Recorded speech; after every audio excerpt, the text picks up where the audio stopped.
Bien, buenas tardes. Vamos a iniciar con la clase correspondiente a la unidad número 4. Esta clase vamos a ver los temas relacionados acerca de la regulación en la biotecnología. Para eso tocaremos dos temáticas.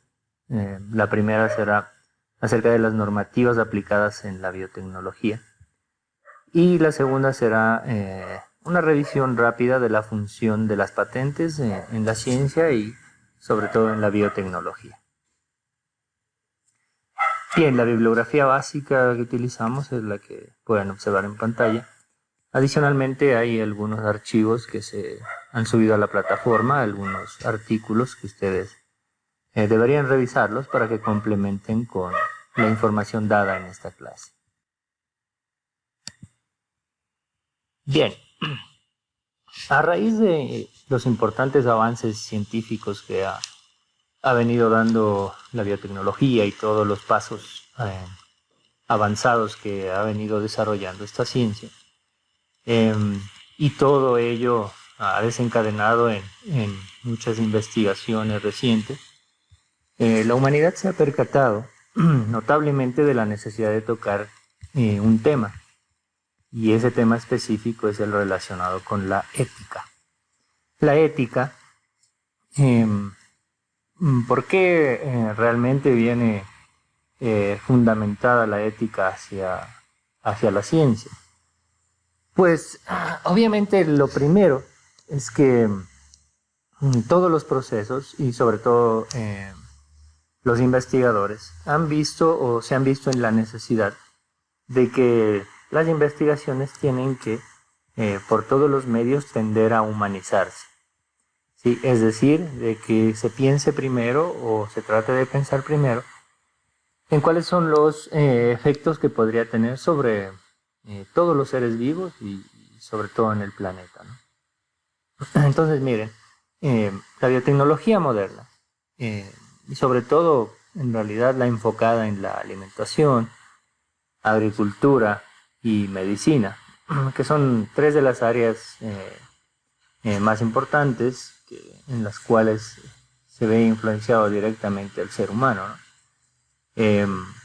Plantea una amplia gama de cuestiones éticas, ¿sí? Incluso miren que esto viene enfocado en relación a la necesidad de garantizar la seguridad alimentaria para las generaciones presentes, ¿sí? Las actuales, las que estamos pasando, y también para las generaciones futuras, ¿sí? Conservar, por ejemplo, y utilizar de forma sostenible también los recursos naturales, respetar los derechos humanos, compartir también los beneficios de la tecnología equitativamente. ¿Qué quiere decir eso? Compartir entre países o científicos todos los avances de manera sin misterios, o sea, todos los avances que se va adquiriendo en la biotecnología, tratar de compartirlos, ¿no? Equitativamente. Sobre ello, miren, hay muchas legislaciones, o sea, o muchas leyes o muchas instituciones que regulan este tipo de procesos.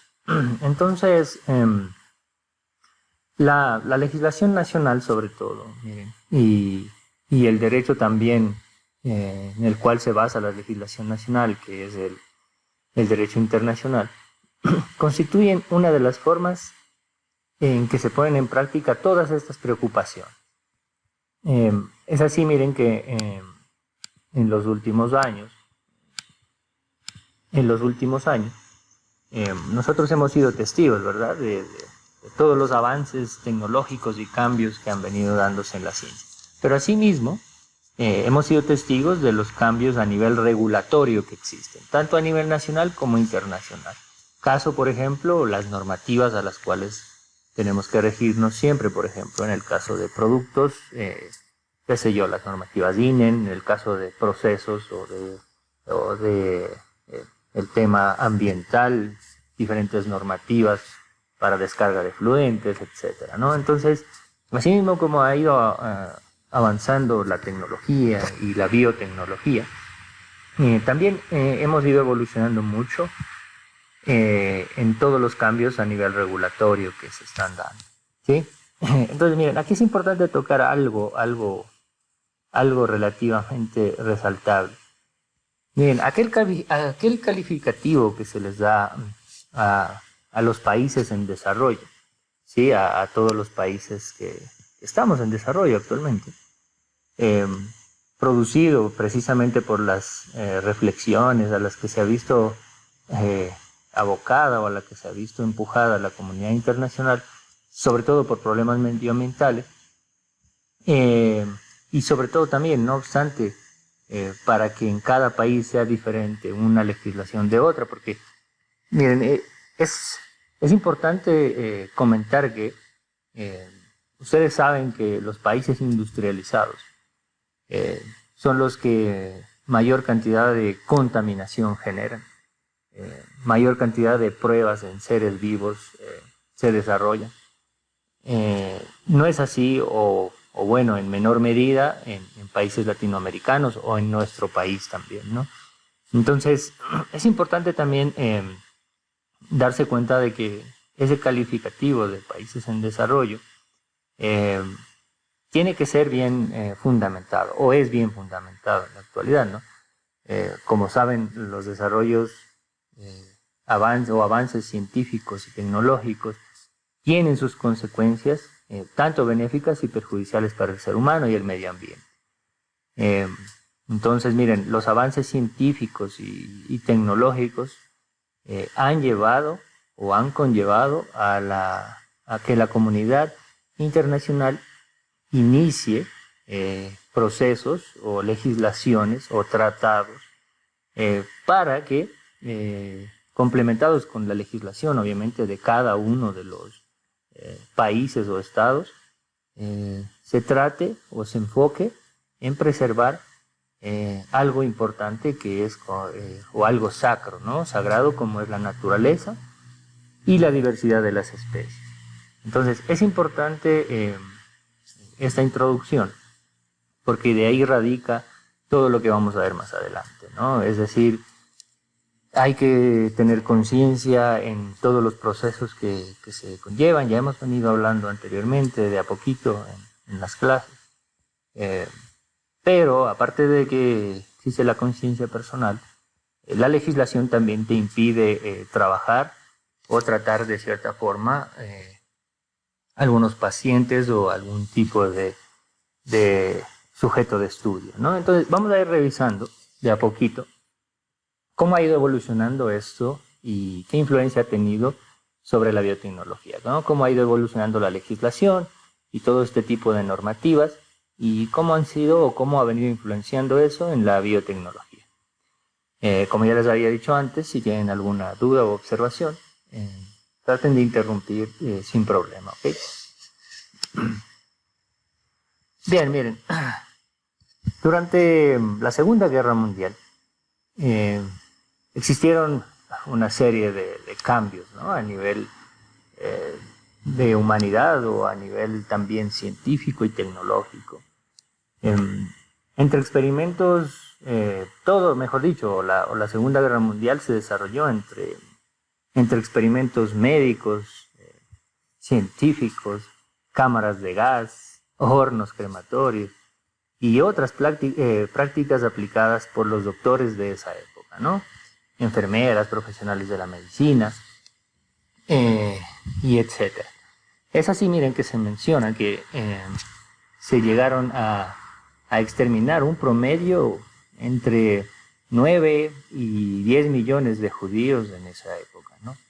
Entonces, ¿qué pasó? Que al terminar la guerra, bueno, los países aliados, como Francia, Inglaterra, Estados Unidos, Rusia, se conformaron un primer tribunal, ¿sí? Un primer tribunal internacional para juzgar este tipo de crímenes, ¿no? Que en esa época, pues, obviamente no eran considerados crímenes, sino más bien avances científicos para la humanidad, y en función también de ganar algo, ¿no? Que fue la guerra entre países. Entonces se conformó un tribunal y este tribunal se reunió en Nuremberg, ¿sí? Alemania, obviamente.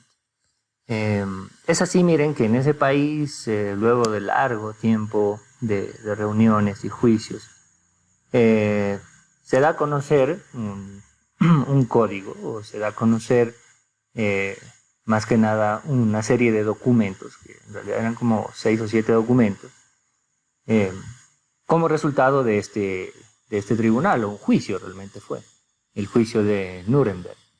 Eh, y es así que se conoce o se desarrolló, o hasta la actualidad lo conocemos como el Código Nuremberg.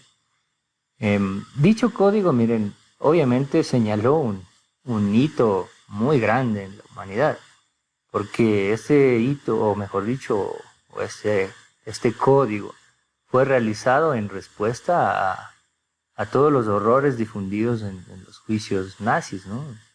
Donde se probó y se comprobó realmente que los médicos incurrieron en abusos a expensas de la experimentación o científica, ¿no? Con personas, animales, llevándolos a grandes sufrimientos e incluso causándoles hasta la muerte. Entonces, se desarrolló este código, o este código realmente fue el resultado del juicio, ¿no?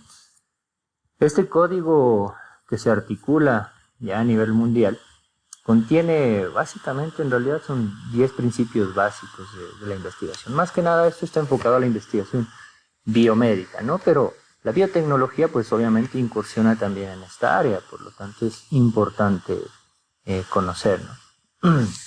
Este tipo de principios básicos han servido de fundamento para otros principios que han sido redactados a posterior.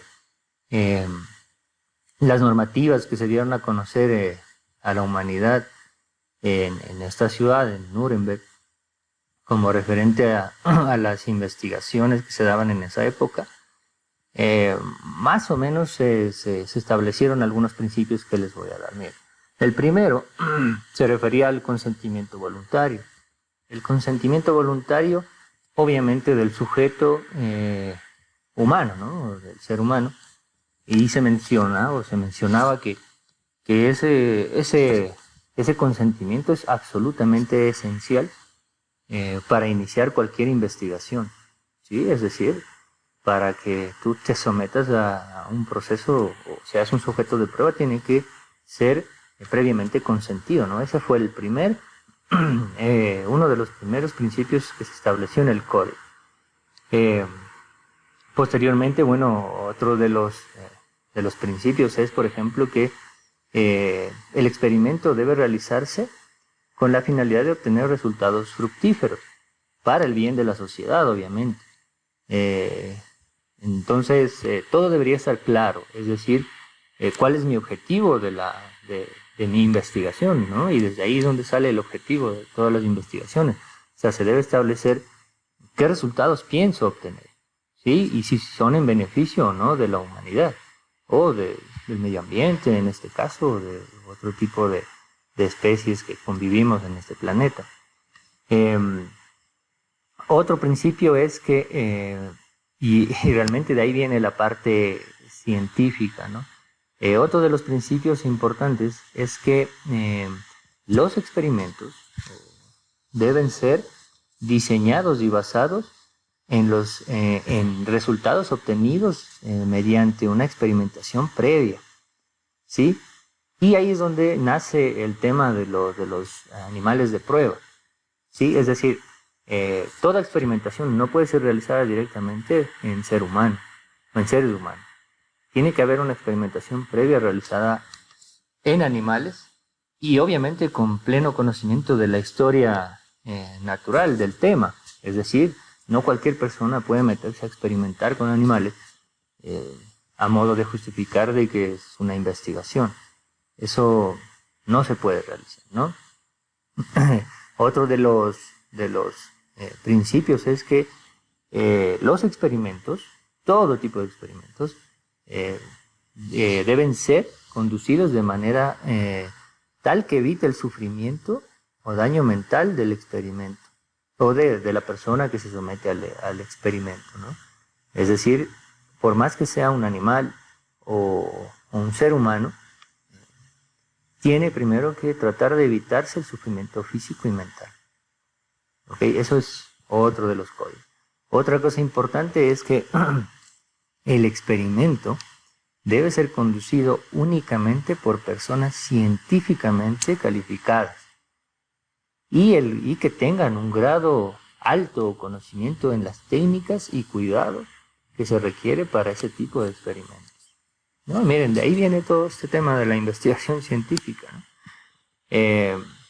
Otra parte importante, y que aquí esto realmente, bueno, fue donde se fundamentó este código, porque realmente nunca las personas que fueron sometidas a estos experimentos tuvieron esta capacidad de libre albedrío. Durante el curso, miren, del experimento o de los experimentos, los sujetos, humanos sobre todo, deben tener la libertad de ponerle fin al experimento.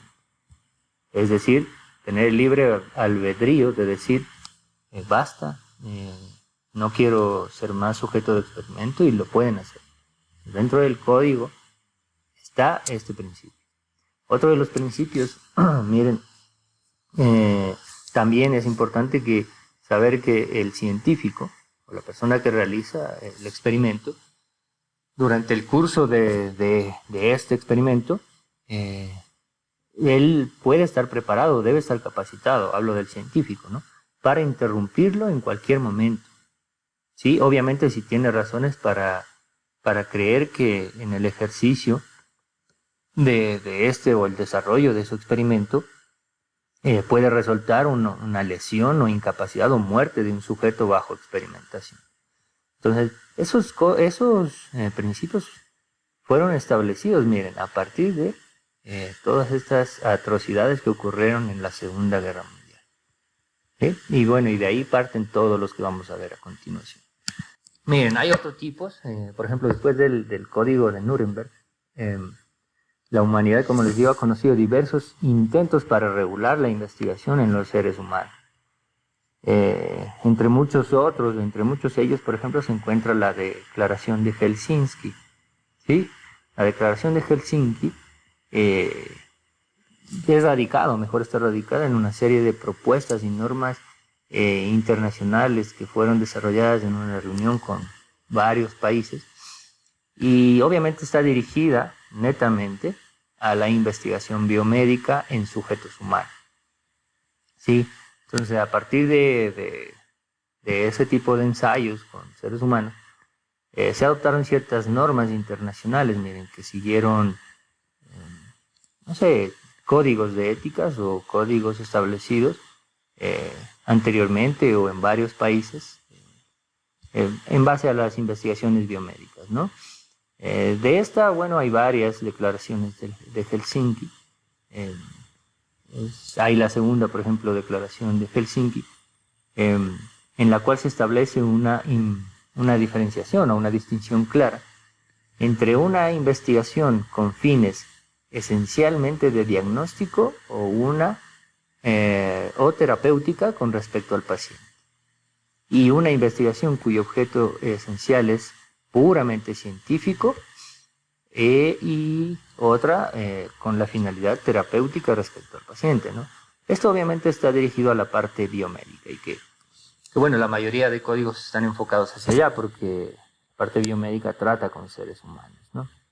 Entonces, miren, 3 aspectos se mostraron en ese código, de los más importantes. No voy a tratar de explicarles todos, sino para que vayan viendo cómo se ha ido desarrollando esto de la legislación y la bioética. 3 aspectos, ¿no?, importantes que mostraron el avance en esta declaración. En primer lugar, miren, se indica en esta declaración que los intereses del sujeto o del individuo de prueba, ¿no?, del ser humano, deben estar siempre o deben pasar siempre adelante de la ciencia y la sociedad. Es decir, los intereses de la persona que está siendo sometida a prueba, y también los intereses de las personas que van a beneficiarse de esas investigaciones. ¿Ok? Por otra parte, también se argumentó, se estableció que, o mejor dicho, se reforzó lo mencionado en el Código de Nuremberg, que era que el sujeto debe tener, o se establece, mejor dicho, que el sujeto debe tener con plenas facultades físicas y psíquicas el consentimiento para que se desarrolle esta investigación, ¿no? Por ejemplo, se debería tener en cuenta muchas situaciones también, porque como saben, por ejemplo, hay cierto tipo de discapacidades como enfermedades mentales que en realidad es muy complicado obtener el consentimiento libre de esas personas y sobre todo cumpliendo este segundo aspecto, ¿no? Que es que tenga plenas facultades físicas y psíquicas para poder aceptar ser sujeto de prueba. Entonces, bueno, de ahí por eso se lanza el tercero, que es, no es más que, por ejemplo, que la ética pasa en primer plano, es decir, o la ética, mejor dicho, es puesta en primer plano. ¿Por qué? Porque todo proyecto de experimentación debía definirse o debe definirse mediante un protocolo definido. Y ese protocolo definido debe estar sometido a un examen o a una evaluación de un comité independiente. ¿Sí? Es decir, entonces, no solamente requieres que haya un consentimiento de la persona, sin embargo, tiene que haber una aceptación del procedimiento que se va a realizar. ¿Sí? Es decir, como les decía, si hay una persona que no tiene sus facultades físicas y psíquicas plenas, obviamente es complicado obtener el consentimiento libre, y si lo obtiene, puede ser que él no esté consciente de que está a lo que se va a ver sometido. Entonces, ahí viene la tercera parte, que es someter esa investigación primero a una evaluación. ¿Qué es lo que se va a hacer? ¿Y cómo se lo va a hacer? Y bueno, vienen las consideraciones éticas, a partir de la cual se acepta o se rechaza esa investigación. Todo eso está establecido en la Declaración de Helsinki. Hay otros adicionales, ¿no? Miren, hay la Declaración de Manila, el informe de Belmont, la Ley Juriet y muchos de ellos, ¿no? La Organización Mundial de la Salud ya entra en esta etapa también. El Consejo Organizacional de organizaciones, mejor dicho, internacionales de ciencias médicas también entra. Elabora este documento, miren. Ellos elaboran este documento. De lo más importante ahí recalcarles es que en cuanto al consentimiento de los sujetos o de los individuos de prueba, por ejemplo, se plantea que el consentimiento, claro, constituye una salvaguarda imperfecta para el sujeto. Y todos los casos deberá completarse con un examen ético, independiente de los proyectos de investigación. Es decir, casi intentando mejorar lo que se establecía en los anteriores, ¿no? En los anteriores códigos que se establecieron o la legislación de experimentos con seres humanos. Sí, por ejemplo, el informe de Belmont también es otro. Ya entró fuertemente aquí Estados Unidos a establecer también principios éticos y básicos, sobre todo para animar, como les digo, las investigaciones en la investigación clínica. Tampoco la idea era poner una traba para que no se hagan investigaciones, sino más bien establecer una línea base para que ellos puedan, o mejor dicho, o no puedan cruzar ciertos límites, ¿no? Cruzar los investigadores, cruzar ciertos límites. Entonces, aquí en este informe de Belmont se establece otro principio, ¿sí? Es que se llama o se conoce como el principio de no maleficencia, ¿sí? Que quiere decir que, por ejemplo, al definir como maleficiente, es sobre todo la realización de un ensayo clínico que no tenga validez científica, ya sea porque, por ejemplo, la hipótesis o el diseño no son justificables, o porque no sean metodológicamente correctos. Es decir, puede ser que científicamente sea adecuado o sea correcto hacer esa investigación, pero tal vez los métodos que van a utilizar no son los adecuados. Entonces, ese es el principio de no maleficencia que se estableció en el informe Belmont.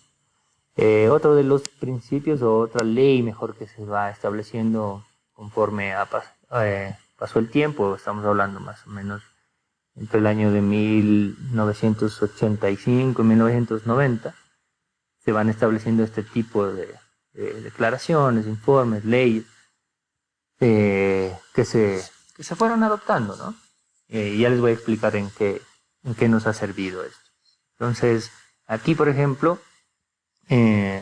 se establece que en medicina, sobre todo, el cuerpo humano se contempla además como un objeto que necesita, por ejemplo, la reivindicación de la libertad individual.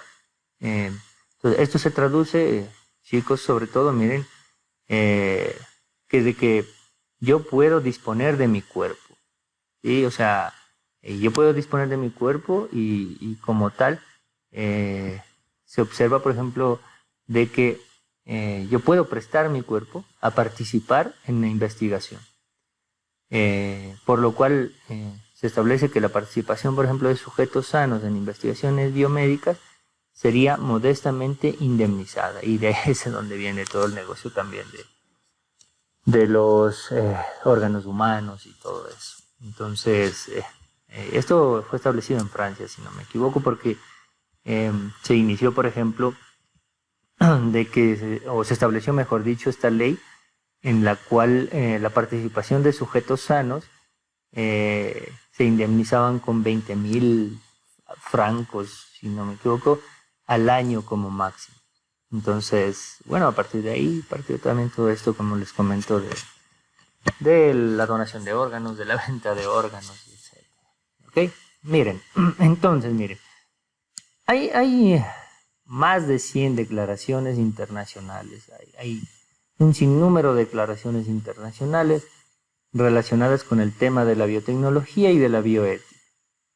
Adicionalmente de eso, miren, dentro de cada país se gestan diariamente nuevas regulaciones. Bueno, diariamente es muy exagerado, ¿no? Pero se gestan anualmente nuevas regulaciones, porque obviamente la ciencia va avanzando y la tecnología también. Entonces requiere también la modificación de las leyes. Entonces, por ejemplo, ya entra la UNESCO en este tipo de declaraciones, donde también se hacen congresos mundiales de bioética, miren, comités internacionales de bioética y muchos de esos. Todos ellos siempre enfocados hacia la investigación con carácter ético, ¿no? Es decir, el uso de organismos vivos, pero de una forma legislada o adecuada, ¿no? Y obviamente la biotecnología está enmarcada en esto. Miren, a ver, ya para el caso de un poco enfocarnos en la parte de producción y en la parte de, sí, producción más que nada, porque la ingeniería, netamente para mi modo de ver, está enfocada hacia allá, hacia la industria, el desarrollo de los pueblos, del mejoramiento de la calidad de vida del ser humano. La industria está enfocada hacia esas líneas, ¿no? Hacia esos lineamientos. Entonces, mire, yéndonos ya a la parte industrial, y basándose obviamente en todos estos códigos y legislaciones que se han venido estableciendo, y también, sobre todo, miren, ante el hecho de que cuando se empezaron las producciones industriales de fármacos, hablándoles sobre todo, empezaron a salir al mercado y hubieron pequeños, por no decirlo así, o grandes desastres por estos productos. Ya los gobiernos no pudieron ignorar este tipo de acontecimientos, ¿no? Y ahí es donde se crearon agencias de protección. Básicamente, miren, la bibliografía que tenemos y también puedo establecerles a nivel nacional, nos basamos siempre en normativas internacionales. Entonces, miren, básicamente Estados Unidos fue quien creó agencias de control.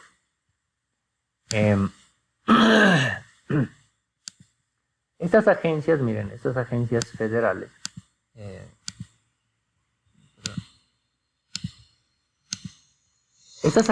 federales, miren, se encargaron de supervisar tanto la seguridad de los alimentos, seguridad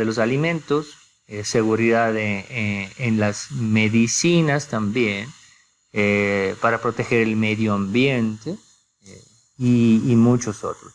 Hoy en día, miren, estas agencias regulan a todo tipo de industrias, ¿no? Entonces, también no es de extrañar, como les comentaba, que los ordenamientos de los países en desarrollo, como el nuestro, se regulen en función también de las normas que se establecen en ese tipo de agencias internacionales. Y obviamente tienen o tenemos ante ellos cierto tipo de incongruencias porque nuestro país no está tan avanzado en tecnología y también porque los procesos de ellos de cierta manera son diferentes. Bien, entonces hay tres principales agencias de regulación en Estados Unidos que han servido como base a muchos países como el nuestro para establecer también puntos de control o centros de control para nuestros procesos que utilizan organismos vivos, ¿no? Y se obtienen productos también a partir de estos procesos utilizando organismos vivos. El primero, miren, es el Departamento de Agricultura de los Estados Unidos. ¿Sí? Ellos tienen muchas funciones y entre ellos, por ejemplo, es regular todos los avances o productos relacionados con la agricultura. Entre ellos, por ejemplo, incluye la regulación de plantas, nuevas plantas, plagas, productos biológicos o veterinarios también que se están desarrollando, ¿no? Entonces, por ejemplo, productos biológicos generalmente preparados a partir de organismos vivos, como por ejemplo en sus trabajos vi que tenía algunos de biofertilizantes, por ejemplo. Este tipo de productos son regulados por esta agencia. La otra agencia es la de protección medioambiental, ¿sí? Esta agencia de protección medioambiental se responsabiliza de sobre todo de la protección ¿de quién? De especies en peligro, ¿sí? También regula de cierta manera los estándares o los códigos o normas se imponen para la emisión de gases, por ejemplo, en industrias o en automóviles. También regula la contaminación de muchos herbicidas o pesticidas que pueden causar algún tipo de contaminación ambiental, ¿no? La otra, creo que sí deben haber escuchado de ella, que es la FDA. No es más que la administración que regula alimentos y fármacos. Y obviamente regula casi todo lo que comemos, ¿sí? Entre ello, por ejemplo, regula también medicinas para ver si es que son seguros, son eficaces. También regula medicina, por ejemplo, genérica y ver si sus homólogos son eficientes. Entonces, dado que, sobre todo, miren que el área de la alimentación y la medicina son sectores muy fuertes, o sectores en los cuales se desenvuelve casi toda la economía a nivel mundial. También la FDA está enfocada en el desarrollo biotecnológico a nivel de estas dos áreas, ¿no? Entonces se ocupa sobre todo, por ejemplo, en el control y la gestión o la legislación de productos desarrollados en esta industria, ¿no? En la biotecnología. Miren, veamos un ejemplo así súper pequeño para que más o menos se den cuenta hoy en la actualidad o en la realidad que vivimos. Miren, si la FDA considera o ella acepta que un nuevo fármaco no presenta riesgos y puede generar un beneficio a la humanidad, esta lo aprueba, ¿sí? Es decir, lo aprueba para que salga al mercado. Y obviamente, ¿cómo lo aprueba? Mediante métodos o varios estrategias científicas apropiadas, ¿no? Entonces ahí, cuando la FDA lo aprueba, el fármaco, enfocándonos en un fármaco, que puede ser una vacuna, por ejemplo, obtiene ya el estatus de aprobado, ¿no? Luego que tiene el estatus de aprobado, un fármaco, ¿sí? Una vez que ha sido aprobado, se inicia varias fases de desarrollo, o mejor dicho, de validación. Entonces, no es tan simple como que me apruebe la FDA y tengo mi fármaco y puedo ya expender o vender al mercado. Hay muchas estrategias y sé que en la bibliografía ustedes van a encontrar muchísima información sobre esto. En el libro también tenemos un ejemplo y que voy a tomar parte de él, pero complementarlo con otras de las fases. Porque en el libro únicamente se establecen 3 fases para desarrollarse o para sacar un fármaco al mercado. En realidad son algunas más, o mejor dicho, podrían ser las mismas, pero desglosándolas. Por ejemplo, en primer lugar, viene una fase de seguridad, en la que se utiliza, ya se menciona que se utiliza entre 20 y 80 voluntarios sanos que toman la medicina para ver si existe algún efecto secundario. Pero antes de ello, realmente como ustedes pudieron ver en el código de Nuremberg, se debe realizar una investigación primero sobre sujetos de prueba, que en realidad son los animales. Y esa investigación aproximadamente dura entre 1 a 2 años. ¿Sí? Posteriormente pasa esa etapa, la que menciona en el libro, en la que más o menos son entre 20 y 80 voluntarios sanos y que toman la medicina para ver si existe un efecto secundario, la cual dura otros 2 años. ¿Ok? Bueno, pasa a la fase 2. La fase 2 es la fase de eficacia. ¿Sí? La fase de eficacia, obviamente, creo que la palabra lo dice todo, comienza con el tratamiento ya entre 100 y 300 pacientes que tienen la enfermedad. ¿Sí? Y ahí se evalúa si es que se denota algún tipo de efecto perjudicial o secundario del fármaco o de la vacuna que estén tratando de sacar al mercado. Bueno, y si tiene efectos positivos, pues estaría listo, pero básicamente esa etapa dura alrededor de 4 años. ¿Sí? 4 años para probar la eficacia, ¿no? Ya en pacientes enfermos. Posteriormente viene una fase 3, que más que nada en realidad es ya comparar si es que el fármaco o la vacuna que ustedes están produciendo o que se está produciendo tiene beneficios respecto, a ver, si es que es por ejemplo frente a un competidor, obviamente se evalúa si tiene efectos o similares efectos frente a un competidor, ¿no?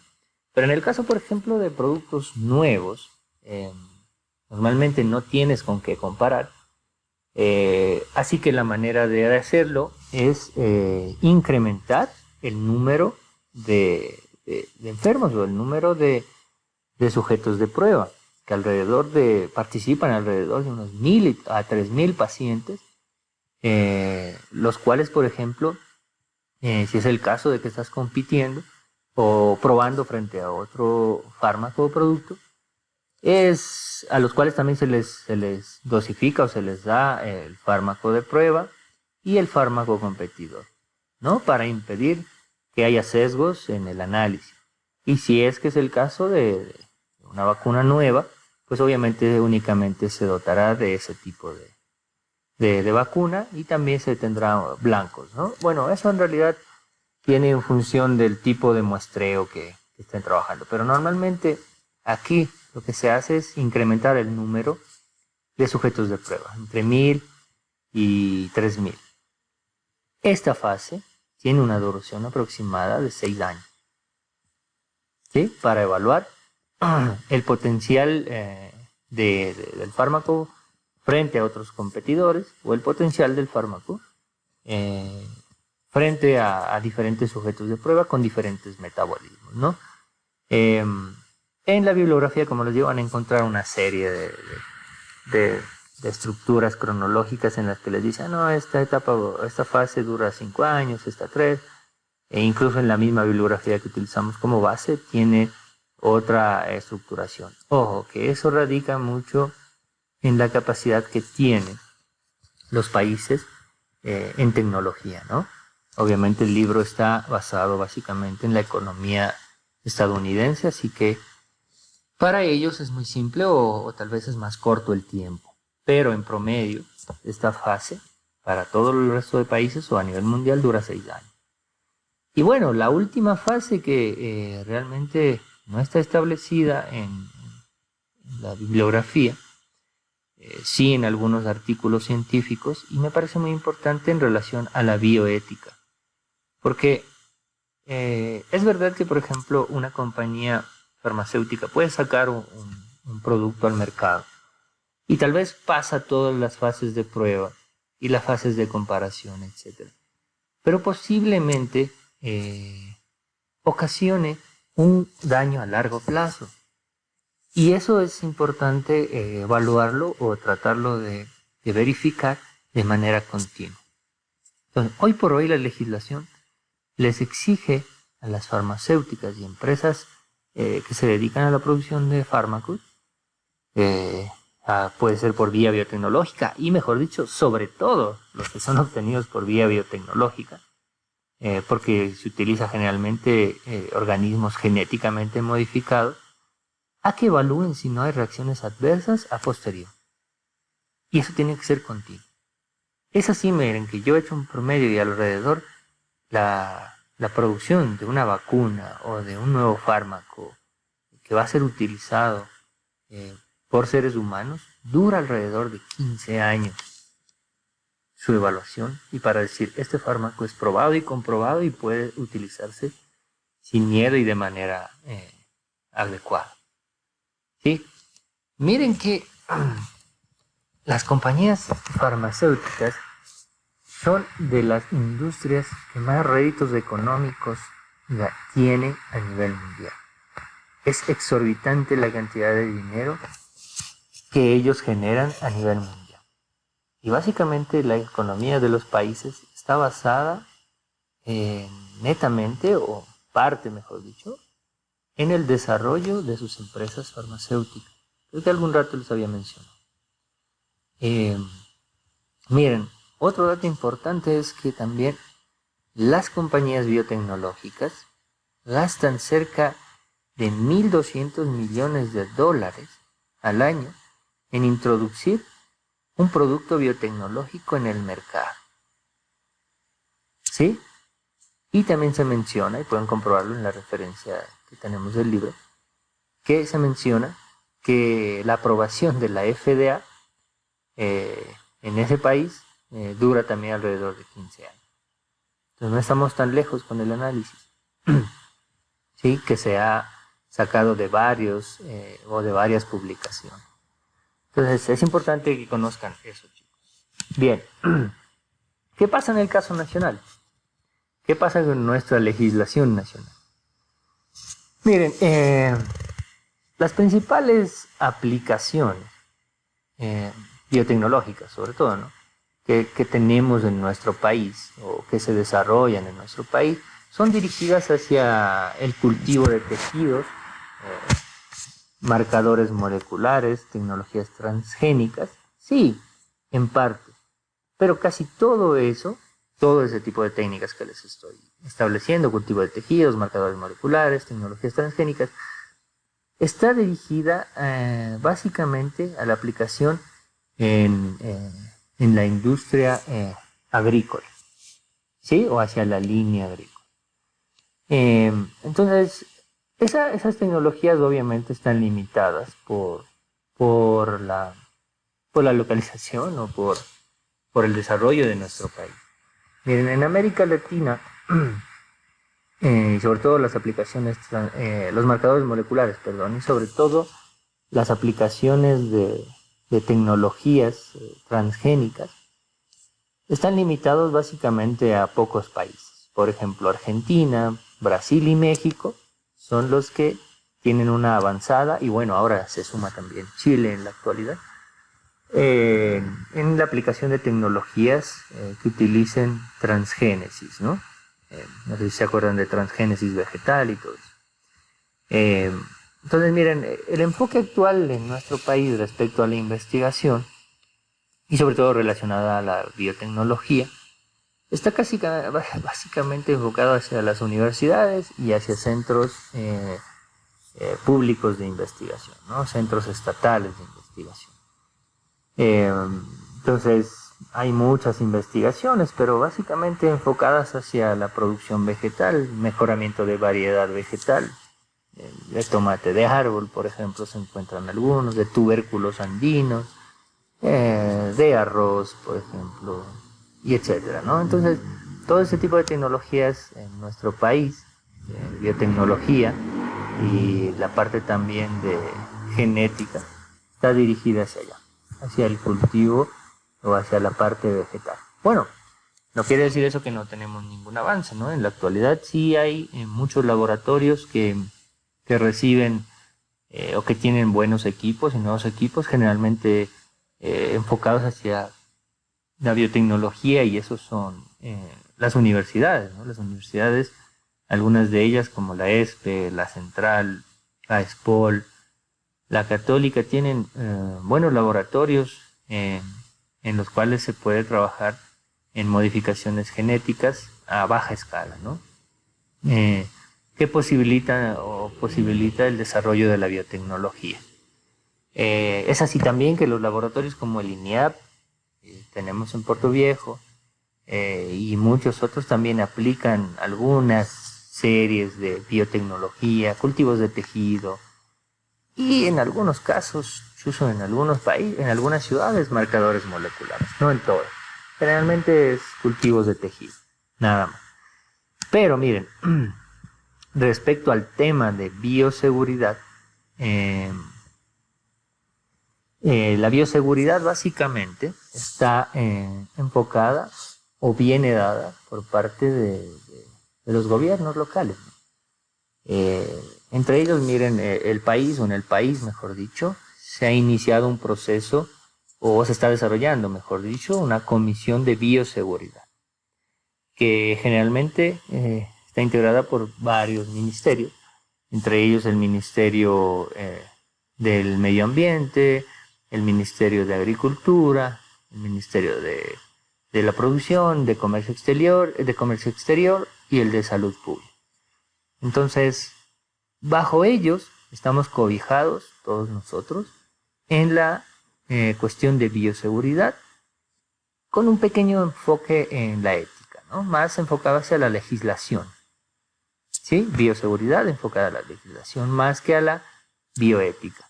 Pero un pequeño toque en algunos de los reglamentos que establecen esta comisión va dirigido hacia la bioética. Entonces, miren, analizando rápidamente la legislación ecuatoriana, como les decía, y es normal, el tratamiento prioritario que se le da a temas ambientales y de biodiversidad. Obviamente, porque Ecuador es un país mega biodiverso, ¿no? Entonces, hacia allá está dirigida la legislación ecuatoriana sobre biotecnología. Pero, adicional a eso, miren, Ecuador ha adquirido obligaciones exteriores, ¿sí? Como país miembro de la comunidad andina. Y hemos también, o mejor dicho, hemos adquirido obligaciones como país miembro del Protocolo de Cartagena sobre bioseguridad. ¿Sí? Esto obviamente nos enfoca hacia, ¿qué cosa? La protección de la biodiversidad y la salud humana frente a la biotecnología moderna, ¿no? Nosotros tenemos en la legislación, obviamente, algunos artículos, como les comentaba, que se habla de cierta manera sobre bioseguridad y en poca forma sobre la bioética.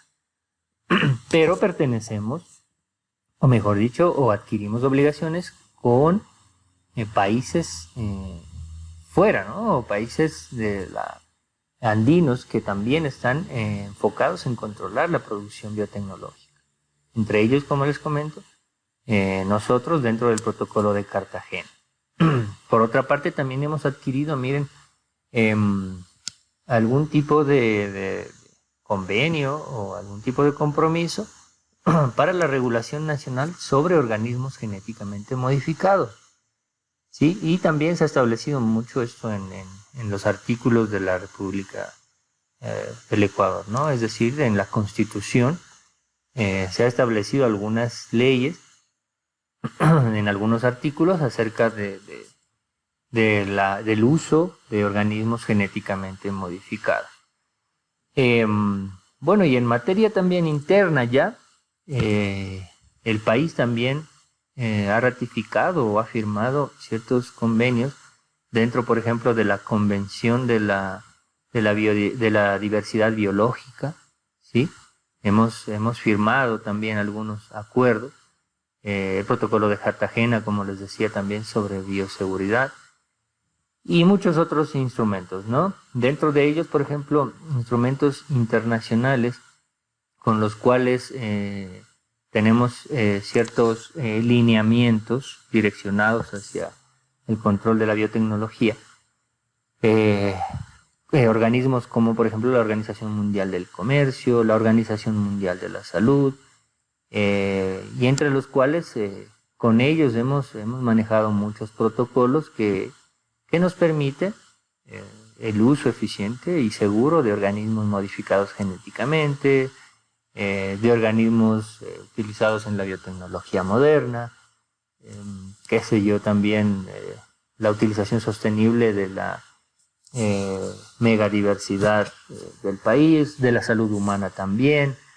Entonces, sí tenemos algunos instrumentos que no son específicamente de nuestro país, pero con los cuales hemos adquirido ciertas responsabilidades, ¿no?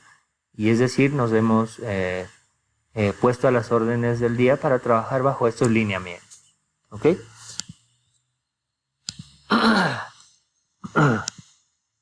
Miren, ustedes pueden encontrar, si algún momento les interesa, en la plataforma, bajo este link, ustedes pueden, bajo este link de bioseguridad, ecuador.gov.es, pueden encontrar, perdón, no es que esté haciendo propaganda, ¿no? Ni mucho menos, es parte de la clase. Pueden encontrar aquí ciertas regulaciones y leyes que están enfocadas o basadas hacia la biotecnología dirigida a nuestro país, ¿no? Al uso, por ejemplo, de organismos genéticamente modificados. Hay leyes, hay material informativo y entre muchos otros, incluidas algunas normativas INEN. Aquí las pueden encontrar. ¿Ok? Entonces, aquí pueden encontrar también el protocolo de Cartagena, pero también se los estoy poniendo en el material del curso, ¿no? Para que lo revisen.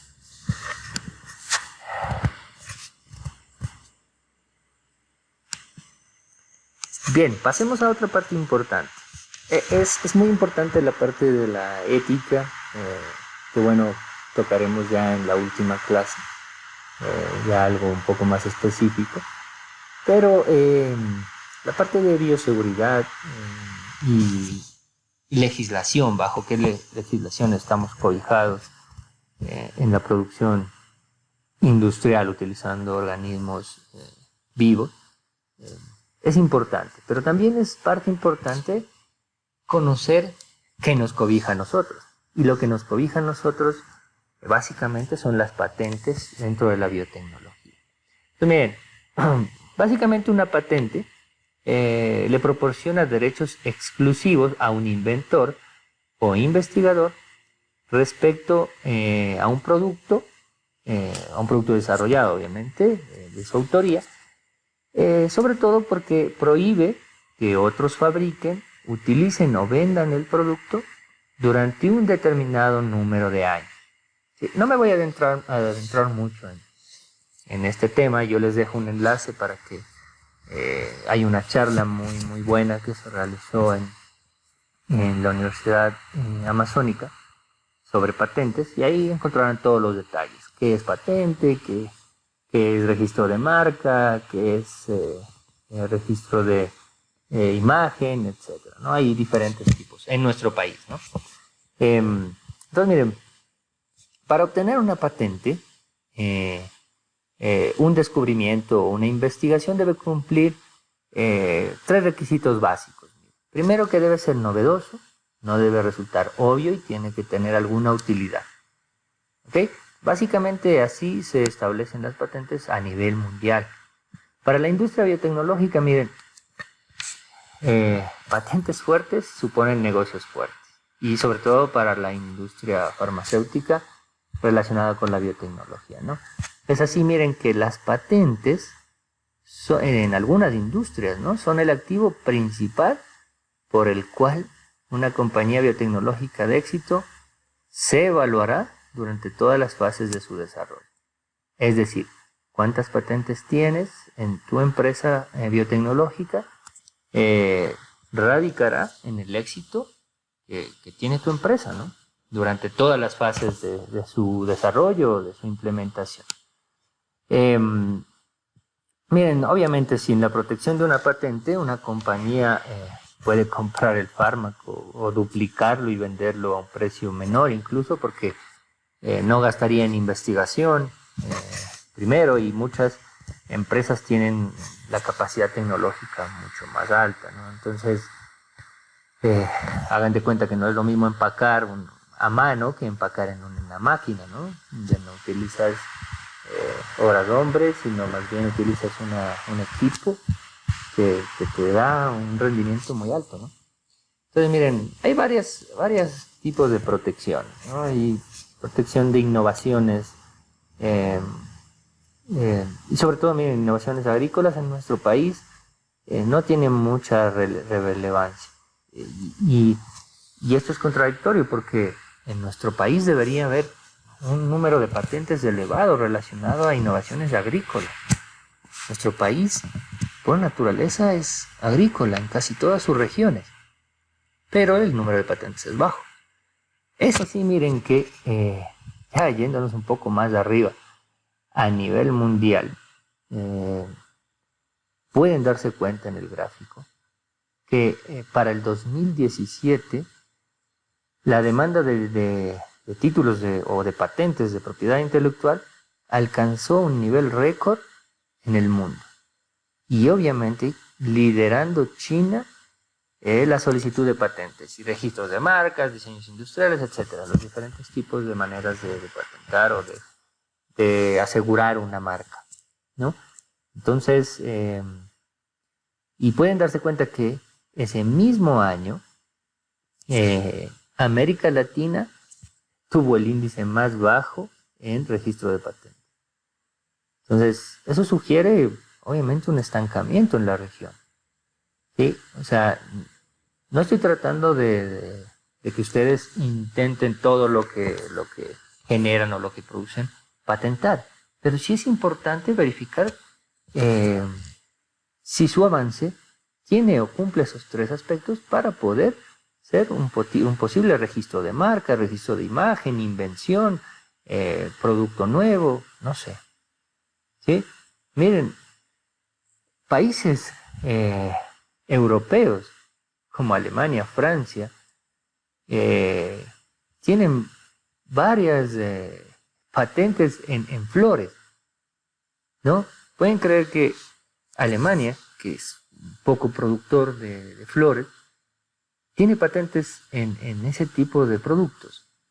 Y Ecuador, aunque bueno, en nuestro país algunas empresas ya han establecido patentes, dos, si no me equivoco, tienen patentado algunas variedades de flores y arroz también.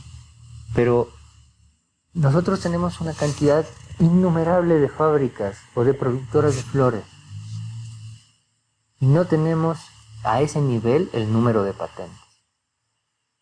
Entonces, consecuentemente es obvio que nosotros tenemos una desprotección total de nuestros productos y de los derechos de los innovadores. Y eso viene desde el nivel de invención más pequeño, desde ustedes. ¿Por qué? Y es ahí donde radica. Hay muchas investigaciones dentro de la universidad que tienen buena calidad y que podrían continuar explotándose hasta llegar posiblemente incluso a una patente o invención. Es importante eso que lo consideren mucho, chicos. ¿Sí? Es obvio también que la biotecnología, sin lugar a dudas, es hoy una de las industrias que su desarrollo demanda grandes cantidades de dinero, ¿no? Es, como podrán darse cuenta, necesita laboratorios, investigadores con conocimientos muy profundos en diferentes ciencias. Entonces, de igual forma, miren, la estrategia para comercializar un producto biotecnológico requiere materializar muchas cosas. Y de entre ellas, por ejemplo, sobre todo, mejor dicho, materializar dentro de mecanismos que sean efectivos para proteger este tipo de invención, ¿no? Aunque les parezca un poco de gracia o de gracioso, pueden darse cuenta que Manabí tiene una cantidad innumerable de emprendedores que tienen o producen alcohol o etanol para consumo, ¿no? Y dentro de eso hay un sinnúmero de variedades de productos. Totalmente seguro que ninguno de ellos tiene un registro de marca. El registro de marca les va a lograr que su marca no sea clonada, ¿no? Como ha hecho, por ejemplo, caso Coca-Cola. Coca-Cola, su fórmula de Coca-Cola, solamente la patente dura 25 años y ya se acabó. Todo el mundo sabe la fórmula de Coca-Cola. Pero ¿qué es lo que le protege a Coca-Cola realmente? Es el registro de marca. El registro de marca no se termina nunca. Sí, obviamente hay que irlo renovando cada 5 años. No, bueno, los detalles no los conozco muy bien. En ese enlace que les comenté, ahí les dejo, ahí están todos los detalles a nivel nacional. Y básicamente son a nivel mundial también. Coca-Cola tiene su registro de marca y ningún otro competidor puede llamar a su producto Coca-Cola. ¿Sí? Y eso es lo que vende realmente, más no el producto. El producto todo el mundo lo conoce, es obvio que es muy difícil producirlo porque a nivel que ellos tienen de su industrialización, pero la fórmula es pública. Entonces, yéndonos ya a la parte biotecnológica, miren, también ocurre este tipo de problemas. Tanto las marcas comerciales, miren, como la categoría de propiedad intelectual, es importante estudiarla muy bien porque tiene que ajustarse propiamente a las particularidades de la innovación, sobre todo referente a resultados de la industria biotecnológica. ¿A qué me voy con ello? Que asimismo, como es muy difícil llegar a encontrar un producto, la vacuna contra el coronavirus, por ejemplo, es muy difícil llegar a encontrar o desarrollar un producto. Estoy seguro que cuando salga la primera vacuna va a haber un montón de farmacéuticas que la van a producir. ¿Y esto por qué?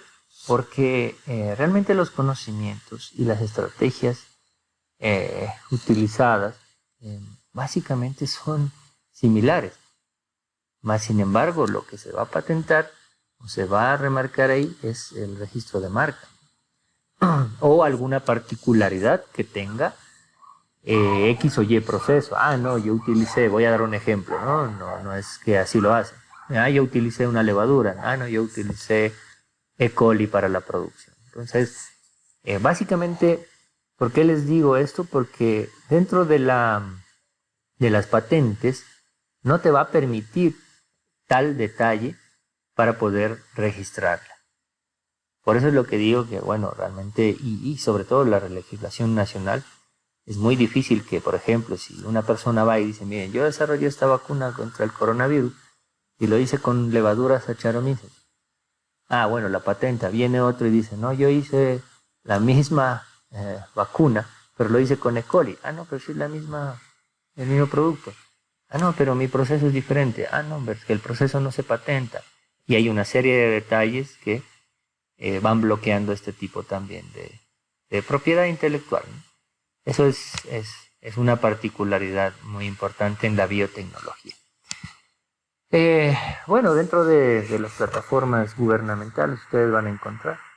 Esta es la plataforma en la que Ustedes pueden registrar una patente, un modelo de utilidad, un registro de marca y bla, bla, bla, más abajo, ¿no? Tiene un montón de tipo de alternativas para registrar un producto, cualquiera que sea este. No puede ser una patente, pero puede ser un modelo de invención, como dice aquí, o de utilidad, un modelo nuevo, un registro de marca, etcétera, ¿no? Entonces, obviamente, perdón que a veces me salga del tema, pero relacionado a la biotecnología, ¿no? Pero es obvio que la clase también va enfocada hacia allá, que conozcan que ese tipo de legislaciones y ese tipo de regulaciones y ese tipo de aspectos importantes en relación a los productos también están atañando, o mejor dicho, están influenciando en la biotecnología. ¿Sí? Bueno, aquí les dejo el capítulo en el cual se basen para realizar un refuerzo de sus conocimientos, los 3 artículos que les van a ayudar a ustedes a reforzar también algunos conceptos, y el enlace para ese curso, o mejor dicho, esa charla en la cual les pueden guiar para que ustedes sepan cómo se realiza una patente o un registro de marca o todos los otros aspectos referente a esto. Eso sería toda la clase, chicos. No sé si tienen ustedes alguna inquietud sobre alguno de los tópicos tratados aquí.